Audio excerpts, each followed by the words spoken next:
Hello ladies and gents. Following up from the previous video which discussed the melted stairway in the Temple of Hathor, Upper Egypt, it seems we have another picture from inside the temple. This shows another flight where the staircase continues downwards. This is crucial new evidence which can be reused to refine previous ideas. These rocks look different, yet the reason for the malformation could be an identical one. Let's call this the lower staircase and the previous one shown the upper staircase. Let's now use this new evidence to critique the ideas in the previous video and discuss some of yours which you've generously provided in comments you have made.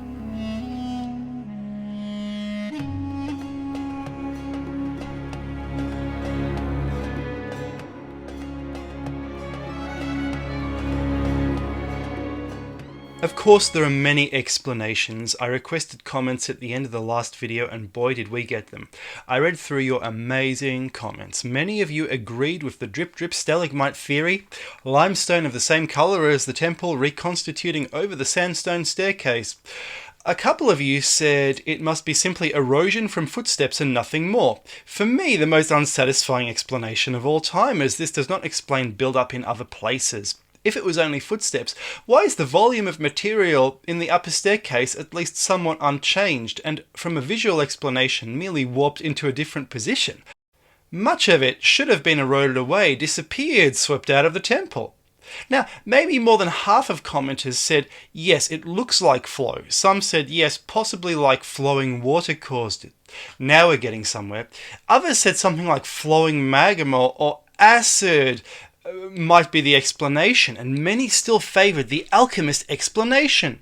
But I think we mainly do seem to agree that it does look like a flow of some sort. The question is, was it slow? Was it fast? One of the commenters wrote that during a visit to the temple, when he walked over the steps, he gleaned the immediate impression that they had been melted. One thing I didn't show in the first video, the base of the step. Here it is to rectify that. Here's the base from the perspective of the second lowest staircase. Now, as you can see, there is not much meltage or erosion immediately apparent.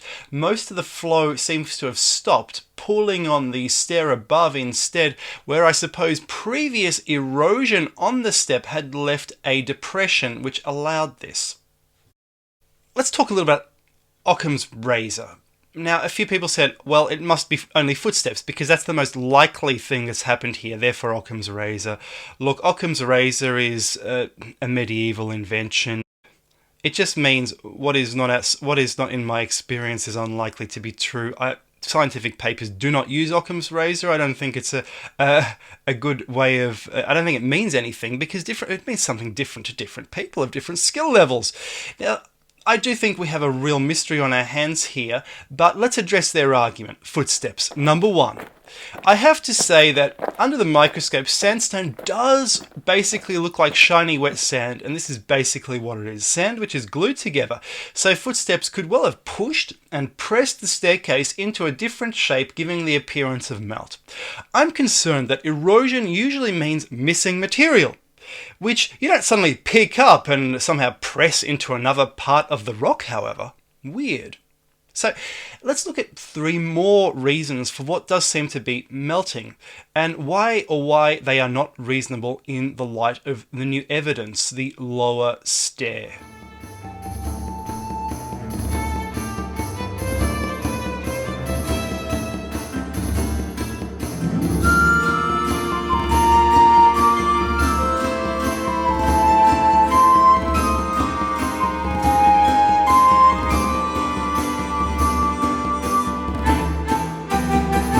Solar flare.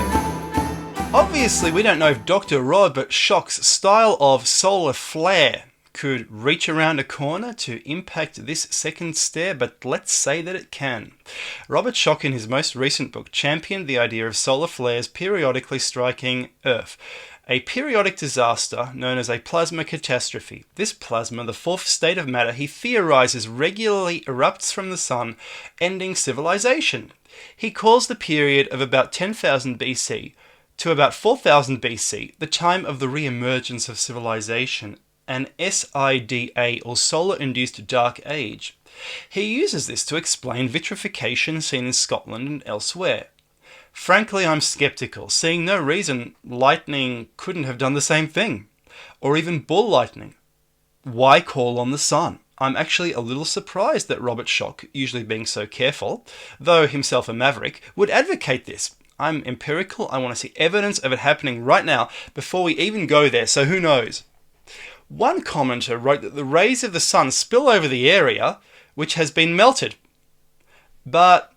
And this explains why the walls are not melted. But then, why wouldn't the whole temple be melted on the outside? I'm reluctant to call this a solar event, or it would be vitrified over a much wider area. Wouldn't it have melted the entire temple? Now, how about just focused light? I mean, why not just light itself? One of my friends suggested a lens in the window. You could beam the light from there around the corner. I mean, isn't this how they lit up their temples? Since you're reflecting the light, therefore you would have, for the second staircase, rather than beaming it in, you would have less light for the second staircase, explaining why there's less of a flowing effect. It is a possibility. But getting back to the idea of high temperature and plasma, again, why look to the sun when we have lightning on Earth, a form of pseudoplasma? Lightnings are small, localized, and specific. Number 3, ball lightning. I haven't seen this mentioned in the comments, so let's just knock it out of the way. Ball lightnings can actually change direction, take right angles, and that's certainly what's seen in the staircase. Could a ball lightning have dissipated its energy into the staircase? Ball lightnings have actually been seen rolling along the floor and then they explode, releasing their energy. I suppose it's possible, but ball lightnings are rather rare, and there's little way to prove this, so let's move on. Number 4. Why it's not a stalagmite, so alchemy? We talked in the last video why it is a stalagmite. I think the water dripped down from here, filling up a previously eroded staircase.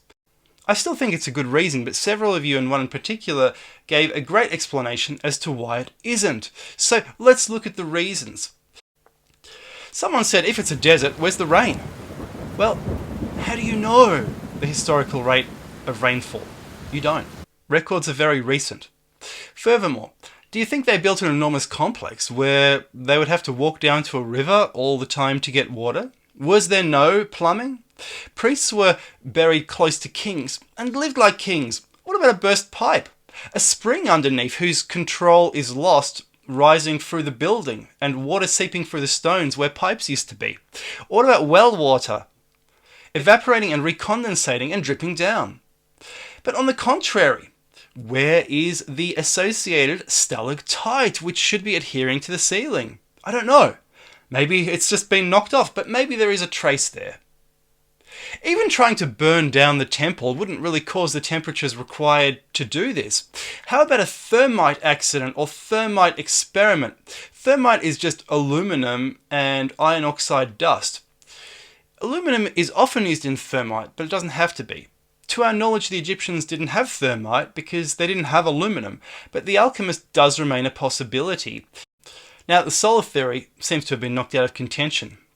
If we look at the pattern, it's clearly something liquid, run down the steps, turn to solid.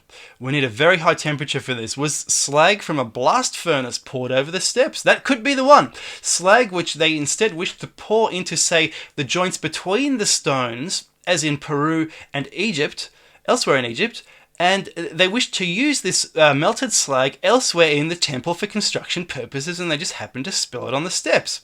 I don't know. For now, I'm sticking to the stalagmite theory in terms of a theory explaining the reconstituting the volume of the staircase, but acknowledging the possibility of footsteps warping the staircase or alchemy. Perhaps this will always be a mystery. However, if anyone is in Egypt, you're not allowed to take any samples, but you are allowed to, I suppose, touch. So, with the magnification of a magnifier, you can see if the grains are joined up, dissolved away, if heat was involved. You can touch the surface to see whether it's smooth, whether it is indeed vitrified. You just check this by hand, it's very quick. And you also check how reflective it is. I'd love some feedback on that.